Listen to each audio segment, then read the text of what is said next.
Oh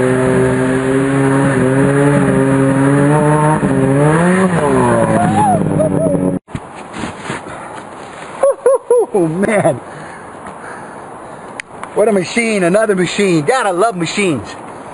Only thing I love more than machines, high-powered machines, is high-powered women. This is the Skidoo Summit 800. And if you guys have been out of snowmobiling for a while, or what they've done is in the last, I don't know, 6, 7, 8 years, re-engineered the whole front of a snowmobile, made it narrower, pushed the weight back, changed the center of gravity. It's a wonderful thing. This baby is 100 at peak RPM, 190 horsepower. Can you believe that? I don't know how they do it. I can hold that engine in my arms like that. A Toyota truck is only 90 horsepower. Can you believe that? Incredible machine. Here's the good news. There are millions of women in all these other countries that we're going to talk about that would love to have you for a boyfriend or husband. Primarily, we're talking about Russia, Ukraine, Asia, and South America. Contrary to popular belief, what drives this industry is not love and romance, it's economics and supply and demand. All that's covered in my other videos. Go back and watch that so you understand why we're talking primarily about these countries or these continents. So the first step for you, and once you get here, here's what you got to be prepared for, okay? I promise you.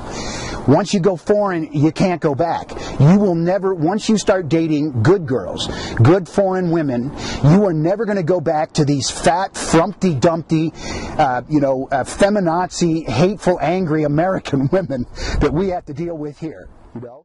Here's the wonderful thing overseas, these countries we're talking about. You can walk up to a girl on the street, as long as you're polite and nicely dressed and well-groomed, say hello, talk to her for a few minutes, and get a phone number. That's how easy this is. So what we talked about in part 1 is you're going to put together your own tour. You've got 2 or 3 guys, you've picked out your city, you've called the college, you've lined up at least 2 beginner translators.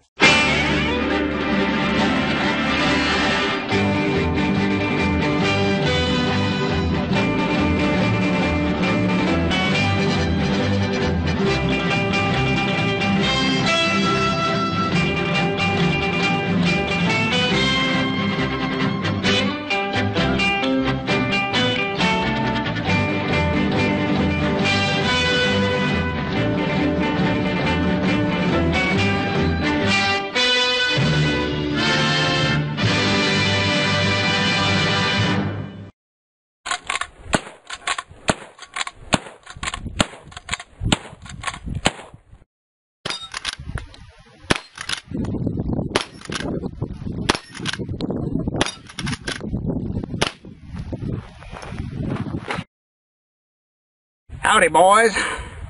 My name is Tony Bochene, and thanks for tuning in to Russian Bride Reality. Now, if it's the first time listening in here, I want to tell you that this is the one true source of good, reliable information on the internet about international romance. I've worked in the industry for about 15 years, and I know virtually everything there is to know about this business.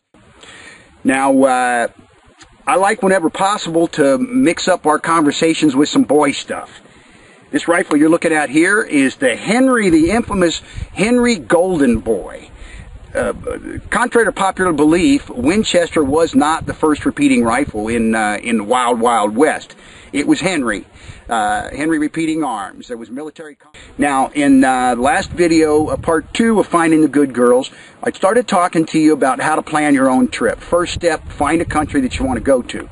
Basic choices, you know, Asia, Russia, Ukraine, South America. If you're going to go to Asia, I would suggest Thailand and go to Pattaya. Okay, Pattaya has been a common destination for bachelors for 150 years. If you're going to go to Russia, I'd suggest St. Petersburg. It's beautiful. It's like Paris or Rome. Incredible city. If you're going to go to Ukraine, Kiev is pretty much very similar to St. Petersburg as far as architecture. So, and there are a lot of gold diggers in Kiev. It's a very wealthy city. If you're going to go to Ukraine, I would suggest probably Nikolai. Just do your homework. If you're going to go to South America, I think the only place right now in South America is Medellin, Colombia. Dating is the same in other countries as it is here in the United States, with a couple of exceptions that are in your favor. One, the women are 10 times better quality than what we have in the United States, and you're going to find that out for yourself. Number two, it's our program. When we go overseas, we're the king. Things are reversed. Suddenly, we're in demand, and that's a wonderful thing as well.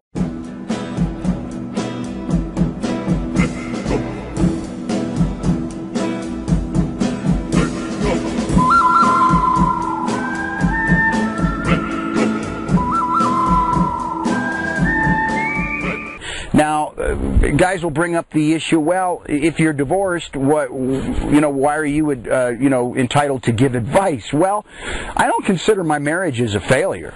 And again, that's all in those first 3 videos. I actually consider them a success. It was an experiment. I wasn't in love when I got married. I fell in love later because these are just wonderful women.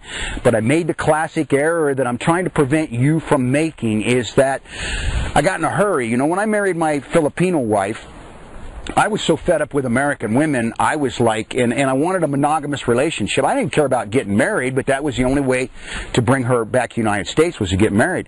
My attitude was, when I got married the first time, this was like 25 years ago, is, you know what, I just want a sex slave and a housekeeper, and I'll be happy with that. And that's an attitude a lot of guys secretly have. Come on, admit it. That's what you're thinking in your mind, and it's a flawed attitude. Trust me, don't let yourself think that way.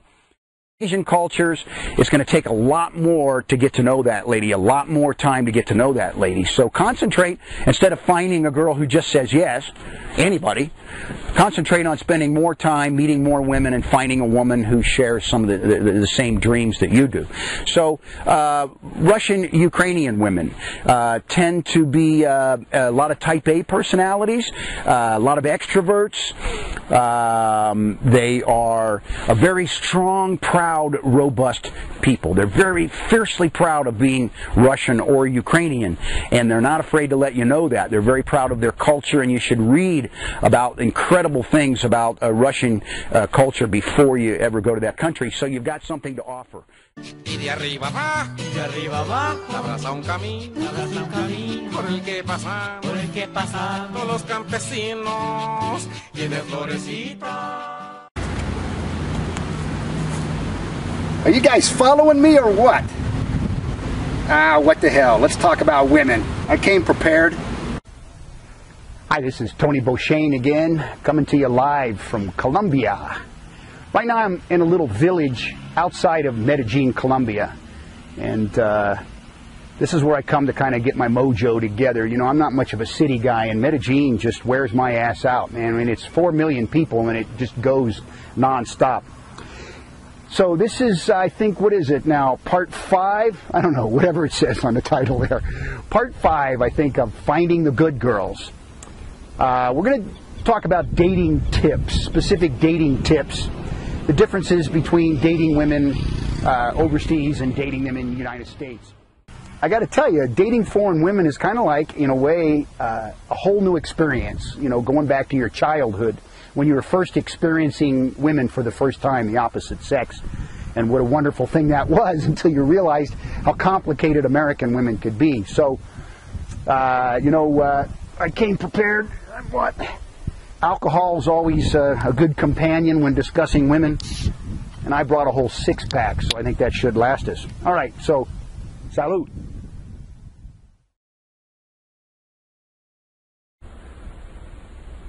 You know what? I think I know her. Afternoon. Another lovely day in Colombia. Actually, this is my last day here, and this is part 6 of Finding the Good Girls. Before we get into this, I have a little announcement for all my friends out there. I'm engaged. Again, they say the third time is a charm, you know. I guess I'm going to find out. Listen, you guys, if I can do this, a social mutant like me, then you guys can do it. We've been going out together for about 4 years, and we've worked through most of our differences, and I want to take her home with me. Every time I go home, I just miss her all the time. So it's a wonderful thing. Believe me, it's changed my life. A little bit of a misconception here. This series, Finding the Good Girls, is not a bunch of tips on how to go overseas and pick up chicks. And here's the beauty of it, of international dating, is you don't need most of that stuff. There's a more clear difference between men and women overseas. And the foreign girls don't play all these, mental chess matches like American women, and all this jousting and struggling for power. They know that they're a woman and they want a man in their life, and they know the roles, the traditional roles that are played in a relationship, so you don't need most of that stuff. In order to do well overseas, we need to take a close look at ourselves before you go. And there's a couple of different ways to do this. One way is to get a piece of paper, the old problem-solving technique. Just get a piece of paper. On one side of the paper, put all of your good points. On the other side of the paper, put all of your faults. If you have more faults than good, then you've got some things you need to work on. Another way is just to go have a beer with one of your best friends, somebody that knows you really well, and ask them, what do you think are my best qualities? What are the things I need to work on? And you should listen to that person. That is one of my favorite competition rifles right there. We go to these mountain man rendezvous. This one's up in Colorado I'm going to, and I can hit a pie plate every time standing up, about 150 yards. It's a pretty accurate rifle. But so this is part 7 of Finding the Good Girls. And what we're going to talk a little bit about is what I call dating dynamics, or just romance in general. But first, some guy stuff. I was going to show you guys how to throw a hatchet. One of the biggest problems is in modern day society, especially if you're not a barbarian, an animal, a meat eater like me, we lose touch with our natural instincts. So what we tend to do is we tend to do things that will gain the acceptance of our peers, things that's acceptable in our society. And when we're dealing with women, we have a tendency to put on this song and dance routine, tap dancing.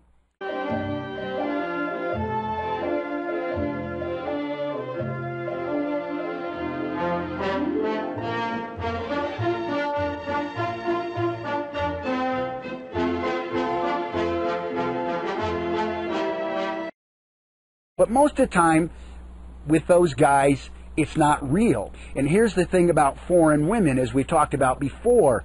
They can see, American girls are usually so caught up in themselves, and so vain and so self-centered that they don't give a shit what's going on out here. It's all about me, me, me, me. Well, foreign women, that's reversed, because there are so many single foreign women, so many of them are so beautiful, they're not getting the attention from men.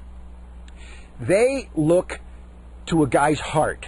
They look for honesty and sincerity, because they can get that playboy stuff in their own society. So that's why I learned, that's why that guy at one of the socials or parties or whatever environment, the guy that's maybe less than average, but he's just kind of a jolly, fun, real guy with a warm heart, the women are much more drawn to that than they are the playboy, because that's what they get in their own country. Sorry, missed a spot.